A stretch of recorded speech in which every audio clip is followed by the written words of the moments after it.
Many blessings, my loves. My name is Rebecca, and this is my new lunar tide report from Pillars of the Moon. So, welcome everyone. I'm so excited to share with you all, all of the energies of this new lunar tide coming, and so thank you for joining me. Um, we've got a big cycle ahead of us, and before we jump into that, I've got something I'm really excited about that I've been brewing in my cauldron for some time now. So it's something called Cosmic Cycles, which is for those of us with bleeding wombs who are menstruating. This is a message for you if you are menstruating and you would like to attune to the consciousness of your womb through the stars. It's something that I've been working on for probably a year now with myself, mapping my own cycles with the stars and the planetary influences. It is amazing. I'm starting to do readings for it now. So, and I've got clients that I'm tracking their menstrual cycle with them and working out, what the alignments are when they're bleeding, what the alignments are when they're ovulating, and really helping them to come into more power of their menstrual cycle and more like it's just becoming aware that our menstrual cycle and our womb, which is perfect for new moon in Cancer, right? Our menstrual cycle and our womb, in her own way, cannot be controlled and is working in a pattern that when we are curious and watching it and tracking it and witnessing it, we can grow profoundly in that. So the reason I started doing it this way was, last year when Pluto was on my ascendant, he's still kind of there. It's a long transit, but I noticed that my menstrual cycle was changing a lot and it was very erratic. And then when I started tracking it with the stars, I noticed that it would be because my womb was waiting to menstruate, when the moon aligned to my natal Chiron. And then the next time it was something to do with it was aligned with my natal Black Moon Lilith. And so there's been so much clearing through the blood. And then this last cycle, my cycle waited until the time when Mars and Uranus were conjunct at Algol. And there was so much clearing through my blood around that full moon. So when we have that knowing, it's like I'm realizing that my womb is my greatest compass. And so much of the patriarchal way of like tracking the menstrual cycle, even to say it has to be every 28 days, even to say that it's with the full moon or new moon or whatever, it's like it's actually beyond that. And our womb is so wise. And this is like something to do with this whole cycle, I feel, with the new moon in Cancer in the ocean. It's like I had this amazing experience of being at the ocean the other day and just watching the waves and how, there's no control over. We don't know when the big wave's going to come and knock us over, and we don't know when it's going to be calm and when it's going to. So there's this thing about the ocean, which is the womb, our womb, that is unknowable. It's the mystery, it's the great unknown. And when we surrender to that and become the witness of that, rather than trying to fit her into a box or a rhythm that she just isn't, it's brought me a lot of freedom and a lot of trust in my body and this deep, like, inner knowing that she's my compass. And when I'm following that, it's like now I know when I'm going to ovulate and what planets are going to be affected and I'm so amazed by her ability to align. Like I'll ovulate when the moon is with Pluto or something. I'm like, wow, like how cool is that? Like, so yeah, if you're interested in learning more about this, please reach out and get in touch with me. It's something that I'm really birthing now. So I'm really wanting to just express it all to you because I'm so excited and it's time. Just got this strong message coming that it's time with this Cancer full moon and the Lionsgate and like the birthing energy that's coming through these waves. It's like really strong, and it's with the energy of Mars and Uranus together at our goal. I was receiving lots of downloads about the blood, and how the blood has got our DNA in it, and actually it's like the codes of us and our life and what we are here to do. And when we're giving our blood to the earth, and then she receives those messages, and she will grow the plants that we need that support us. And so much was coming through around that, and I just, yeah, I want to share more and more about this because I'm so passionate about it. So hopefully you can feel all that. So if you are menstruating and you would love to track the consciousness of your womb with me, yeah, just get in touch. So please excuse that shameless plug there, because I just I've been so excited about it. And yeah, I did a reading for someone the other day and it was beautiful. So yeah, amazing. So anyway, let's jump into this is my overview for the new moon. So the new moon will be in Cancer on the 4th of August at 12:13 GMT time zone. That's where I live. The sun is not in Leo yet. And I'll say it again. The sun is not in Leo yet. The sun is not in Leo yet. No, not yet. So the new moon will be in Cancer in the live sky and astronomical astrology, which I use. And it's so important to attune to this energy. Like, it's like everyone wants the light and everyone wants the Leo expression, but it's like we have to come home first. And this is the Cancer energy. We have to really attune to our womb. If we haven't got a womb, then our creative energy, and the creative energy is born, in that sacral chakra. And the energy of the ocean, it's where the all things are born, all life begins in the womb, right? So this new moon in Cancer is really connected to the womb energy and the source, the creative source of all that we want to birth into the light, into the Leo, into the sun. We have to spend like this time, like with this new moon in Cancer and this time where the sun is journeying through the stars of Cancer, to really come home to ourselves. Yes. So the Mercury retrograde will be happening shortly after the new moon, around the 5th of August. And then the sun will be crossing into Leo, will be at the Lion's Gate on the 8th of August. And I'll show you the live sky in a minute so you can see where the sun is at that time and why we call it the Lion's Gate. And then we have our first quarter moon in Libra on the 12th of August. And then coming into the full moon in Capricorn will be on the 19th of August, 1925. The last quarter moon will be in Taurus, 26th of August. And then at the end of this cycle, I've got Mercury direct, Mercury direct. I've got it twice. Obviously, it's really important. Oh, I just forgot to take the second one out. But yes, Mercury will be going direct at the end of this cycle. So this whole cycle includes Mercury retrograde. So, that's a really important piece of this cycle. So Mercury is going to be working us this cycle. And also the first quarter moon in Libra and the last quarter moon in Taurus are both Venusian signs. So Venus has also got a very strong part to play in this cycle. Venus is also going to be in square to Mars and Jupiter. We will have a look at the chart in a moment to tune more into that. So lots to talk about this cycle. So I'm going to stop sharing that now. And who wants to come on a journey into the sky with me? So here we go. This is Stellarium Web.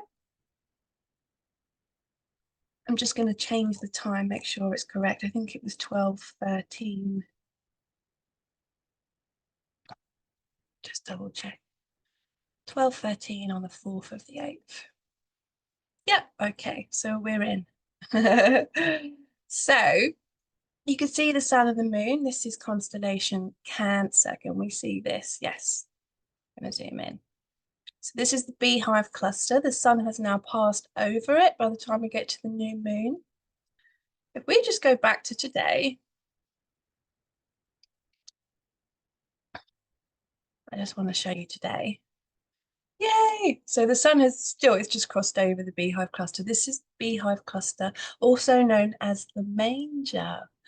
So this specific place in the sky, when we think of the bees and we think of fertility and all of the importance of the bees and the community and working together, I have felt, over the last few days as the sun has been crossing over the beehive cluster, like there has been lots, like for me and in the community, around belonging or old wounds to do with safety and emotional security around the tribe and the togetherness. And um, yeah, so I mean, I remember I shared in my new moon report about this cycle with Medusa and Pallas Athena being in opposition and how it can be bringing up old sisterhood wounds and old things that wants to be resolved and looked at. So I've been feeling that a lot the last few days as the sun crossed over the beehive cluster. Because the thing about the bees is that they all work together, right? And they're all like bees creating together and how much they can create when they work together, so that's a great template, but also when the sun crosses over it, it can bring up all of our wounding around that not feeling like we belong or not feeling part of the tribe or the community and feeling isolated, not feeling secure, feeling abandoned and all these things. So I've felt that, in my community and in myself the last few days and just been witnessing that, really being present for that, as that's been happening.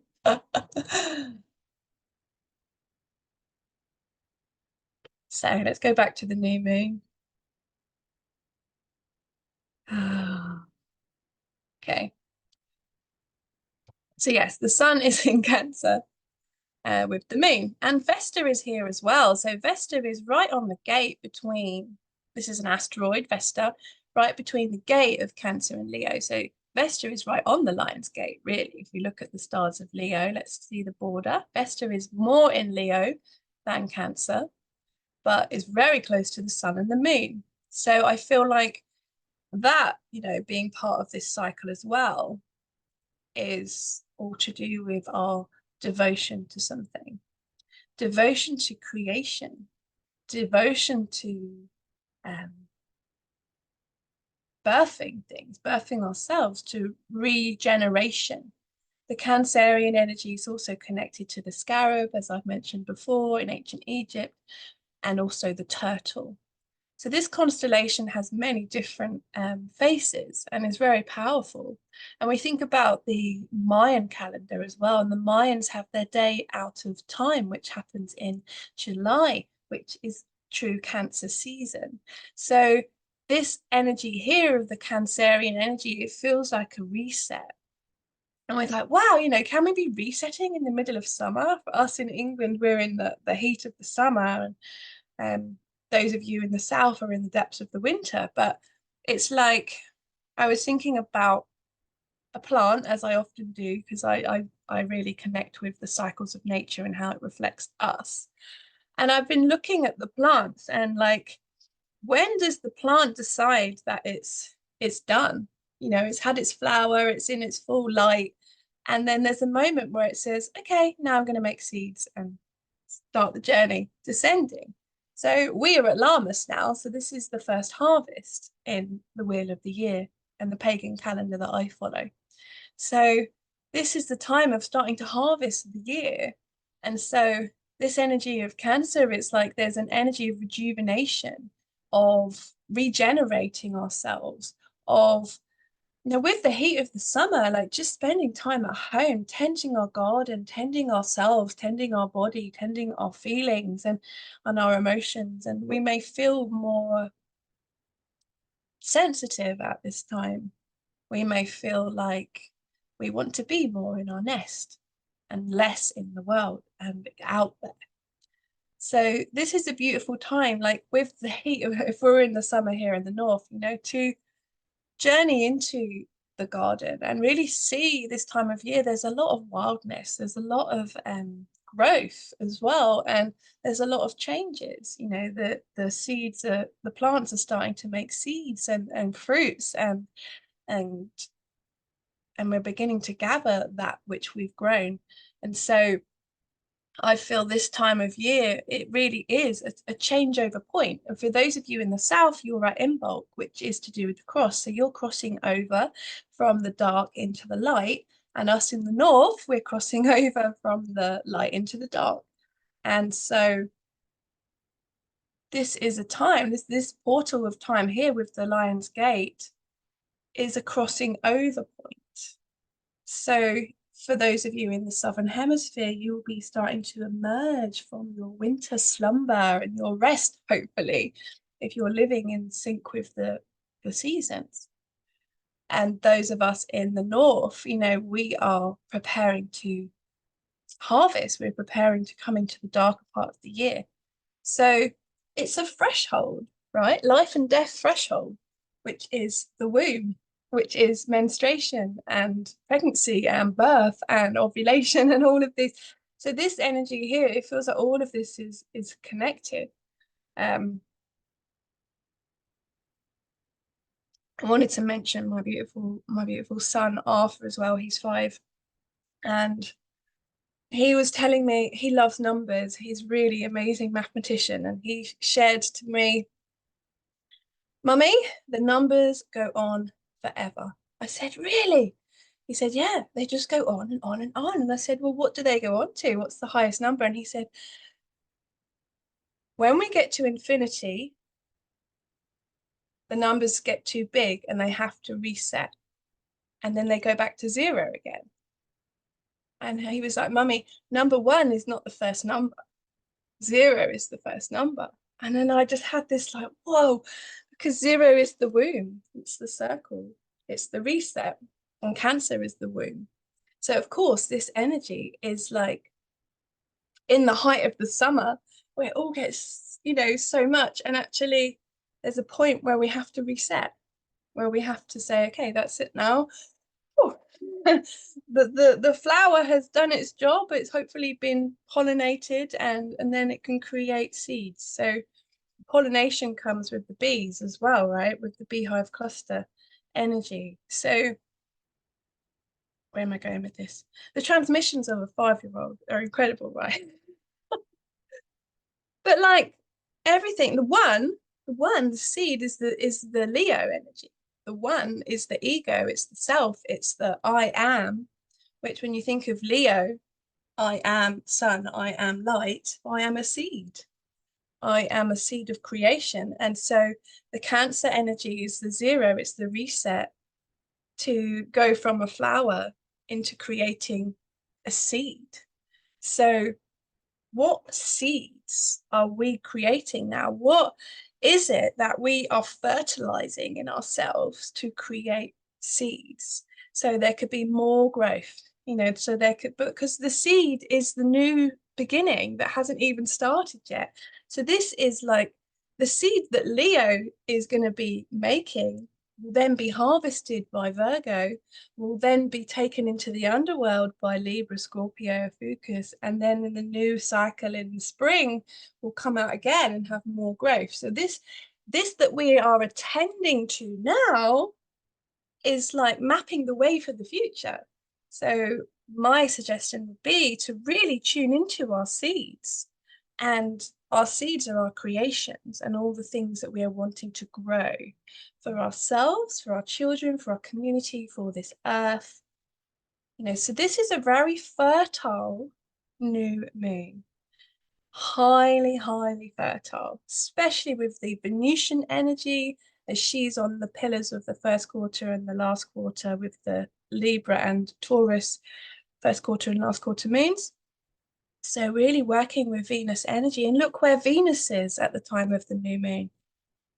She's on royal star Regulus. She's at the heart. She's at the heart of the lion.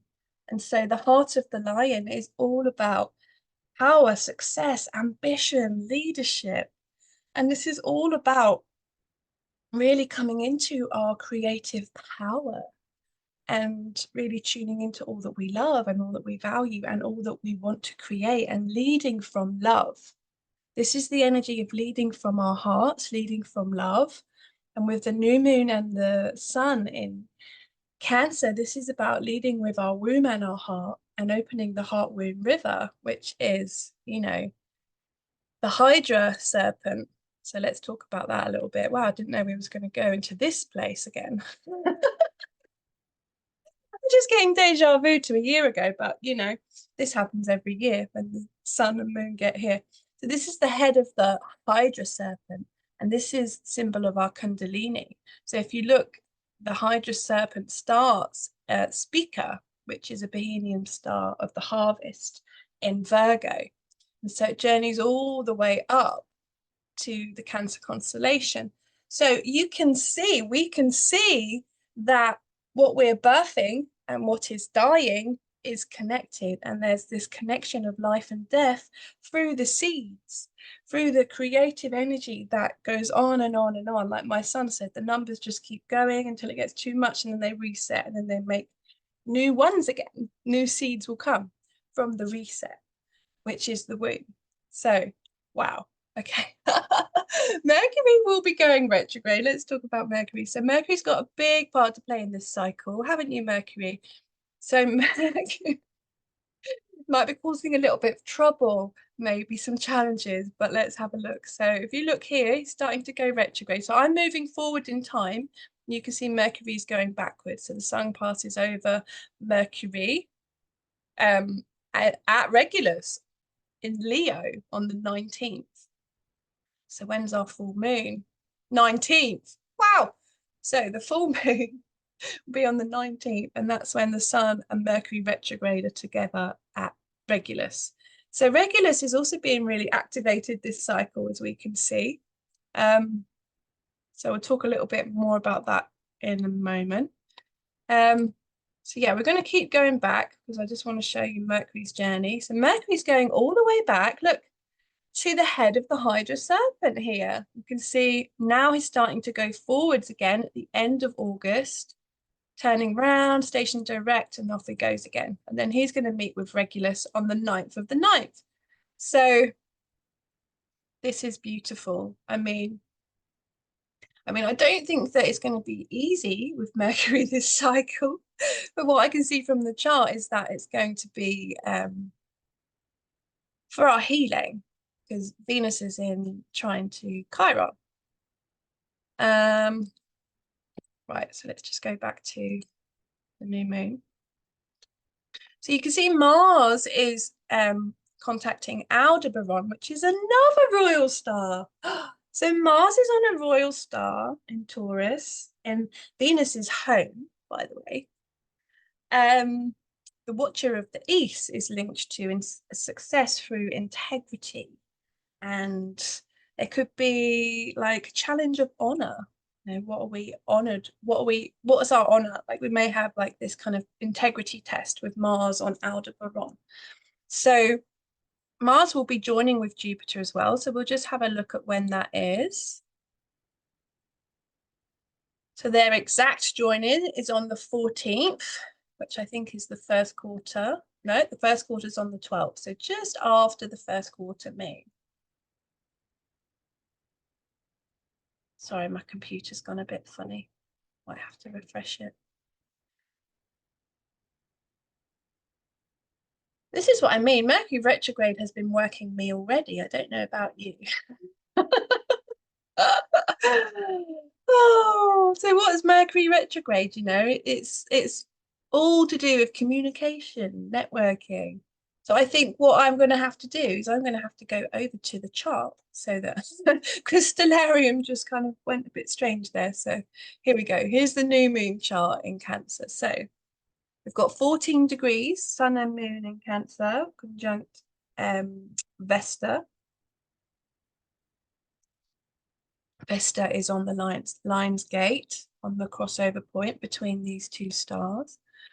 Something that I was feeling about these two energies as well was that, like, Cancer being the womb and the 0 point, and Leo being the seed maker, the one, the identity, and the self, and the ego, and that creative expression. It all comes from here. It all comes from this new moon. It all comes from the womb and the sacral chakra. It all comes from the water. So how can we really attune to these energies? Let's have a look. So we've got, when we're thinking about the water of Cancer, and we're thinking about the fire of Leo, which is where the sun is going. Like, this is, for me, I feel this is why I've chosen the rainbow colors for this cycle, because I feel like it is the rainbow bridge, because when we have water and sunshine, we know we get rainbows.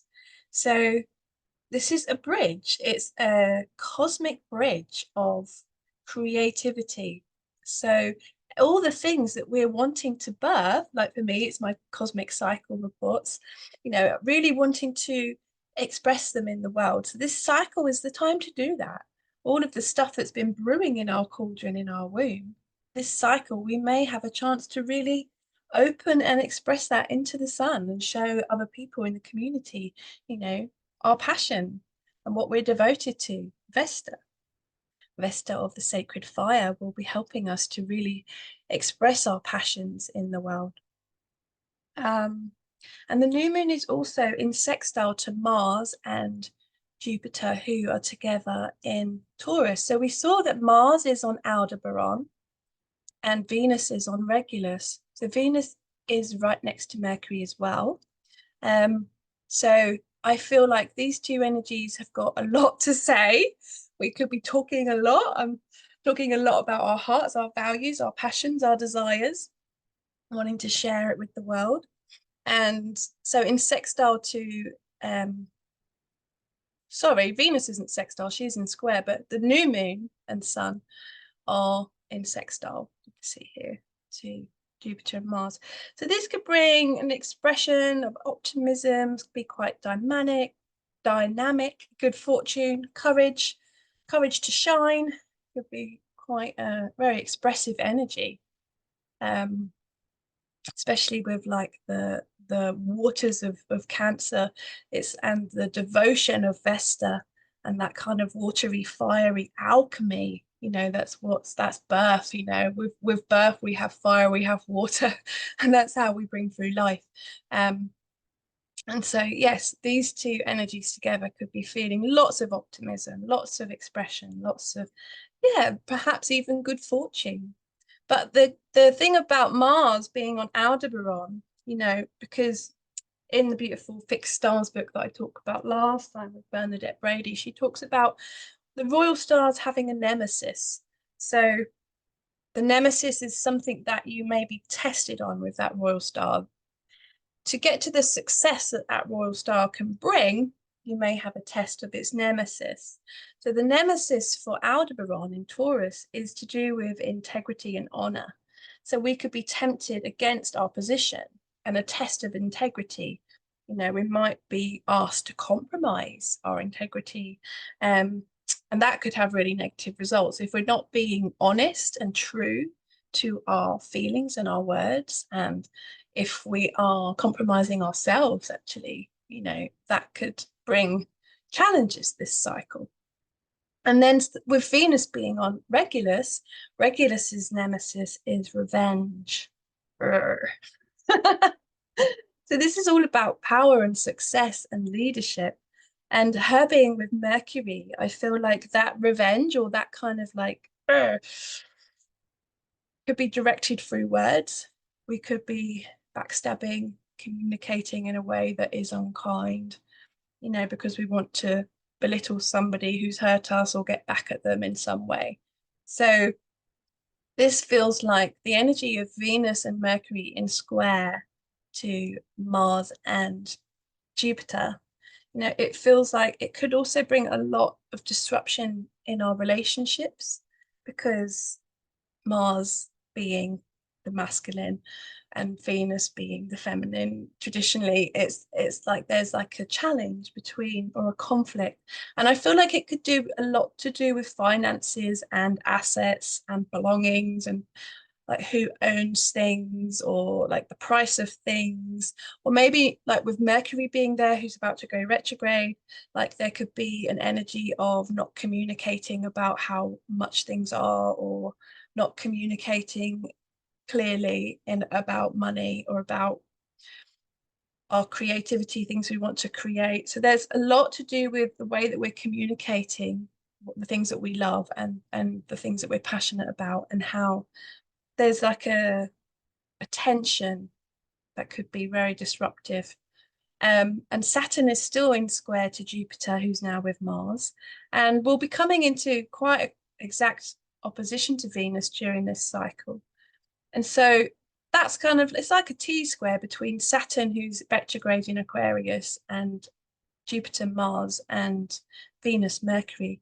So it feels like Saturn is, there's a tension between Venus, our desires and our passions, and the responsibilities and the money and the practicalities, and maybe some restrictions coming in, like maybe it's like Saturn saying you're spending too much, or do you know what I mean? Like there's kind of like this, like, oh God, maybe I shouldn't have bought that new thing, or because maybe Venus here in Leo could be very expressive, very passionate, very like wanting to do things like her way. It's all about me and my my visions and my dreams and my creativity. And yeah, that could mean that there's a challenge or a tension between, you know, how much money we've got, or how much we've earned, or the extra jobs and commitments that we have, you know. So these energies feel really strong this cycle, with Mercury going retrograde as well. So we can expect between Aldebaran and Regulus, Venus, Mars, Jupiter, Mercury, that our communications could go awry. So if we, you know, we could see that at the start of this cycle, that there could be some disruptions in our communications within our personal relationships, within our business relationships. So just keep an eye on that, really watch out for that. Um, and then also I noticed as well that Venus is in trine to Chiron, and so Venus and Mercury, of course. And I feel like, so there's an opportunity for real big healing and empathy and shifting things through this cycle. So Chiron has also just gone retrograde as well. So there's a lot that's healing within the feminine right now.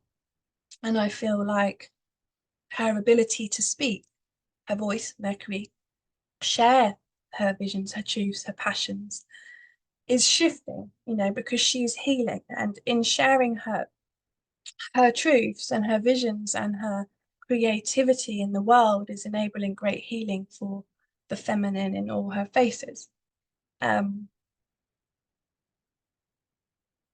so Mars is in trine to the South Node as well, Mars and Jupiter, and Black Moon Lilith is there.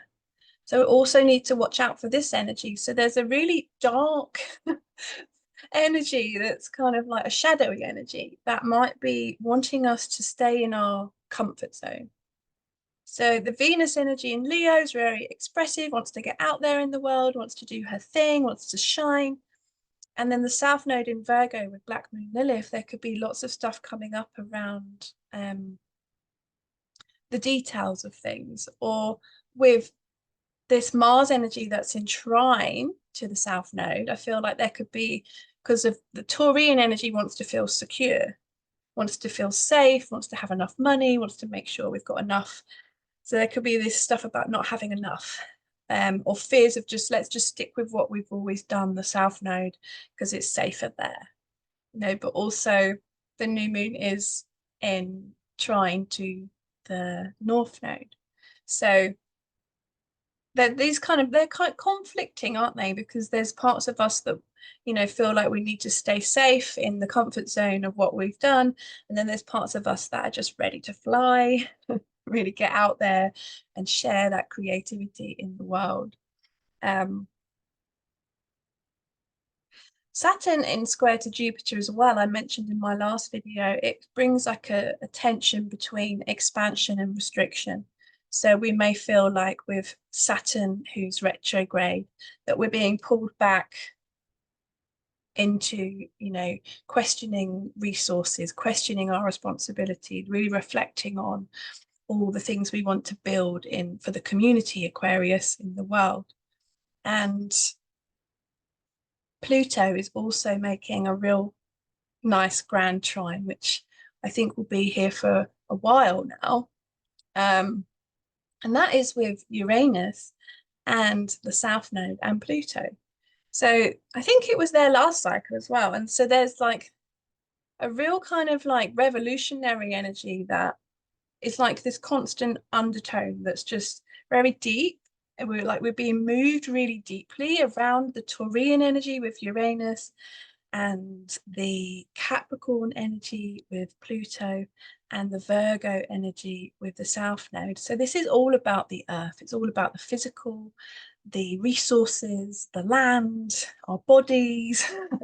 Like the physical realm is being deeply transformed right now by this trine with Pluto, Uranus, and the South Node. So it's like, it feels like Pluto and Uranus are really wanting us to change what we've always done. They want us to break out of the physical that we've known. They want us to break out of the chrysalis, you know, and fly like butterflies. But, you know, there's a lot of transformation that is required of us to have the courage, Leo, to really go for it. You know, and as I was saying at the beginning, this cycle could be a real chance for us to go for it. But we're going to have to really transform our fears, Black Moon Lilith, of getting it right or getting it wrong or being judged or being humiliated or, you know, whatever it is that's holding us back. You know, this grand trine is really egging us on to say, come on, just go for it. You can do this. Be brave. So this sextile that's happening with the new moon, with Mars and Jupiter, it's like, go for it. Just go for it. Have the courage to shine. Birth all the things you want to birth. And actually, if you're in integrity, this could bring real great, like, victory, you know, from the Aldebaran side of things. If you're in integrity about your love and your passions and what you want to create, I feel like this is going to be a really great cycle for us. But we really have to watch out for the Mercury energy, the Venus and Mars square. You know, that there could be challenges and tests that come, which are linked to like a challenge of facing our nemesis on both of these areas. So the nemesis of revenge and the nemesis of integrity. Like, are we, you know, balanced in that? So I feel like with the first quarter moon as well, let's just go over to that, which will be in Libra, is aligned with Pallas Athena. So it feels like this cycle, as it's growing into the cycle and it's coming up into this first quarter moon with Libra, and Mars and Jupiter are nearly exactly conjunct. There could be a lot of balancing happening for us. Mercury is now retrograde as well. And look at that, he's in T square. The sun is there too with Leo and is in T square to Uranus and the first quarter moon. So around about the 12th, 13th, 14th could be a really big time for these, I think these challenges really coming up to the surface. So, and the reason for it is because of Libra. It's wanting us to balance our resources, balance our abundance, balance our feelings on things to create more harmony within our relationships, within our businesses, you know, so this is what we're working towards. Now I'm going to just flick over to the full moon in Capricorn because I wanted to show you on the 19th, the full moon is in Capricorn. And then we've got in opposition to Mercury retrograde. So as I said, Mercury is having a really big impact this cycle. And look, Black Moon Lilith is with Venus and is in square to Mars and Jupiter as well. So yeah, last quarter moon is in Taurus. I was looking at this cycle and I was like, okay, yes, that could be a bit challenging. All right, yeah, it's good to know though, isn't it? To be forewarned is to be forearmed, as they say. So yes, the last quarter moon will be with Uranus in Taurus. So like it's just like profound. This whole cycle is deeply transformative, I think, but in a really loving way with Venus flavor. that's also an undertone of it all.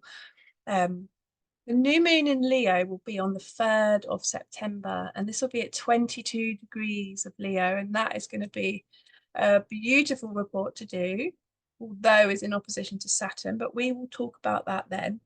I'm going to pop back in a few weeks' time, and I'm going to go over the full moon report with you all.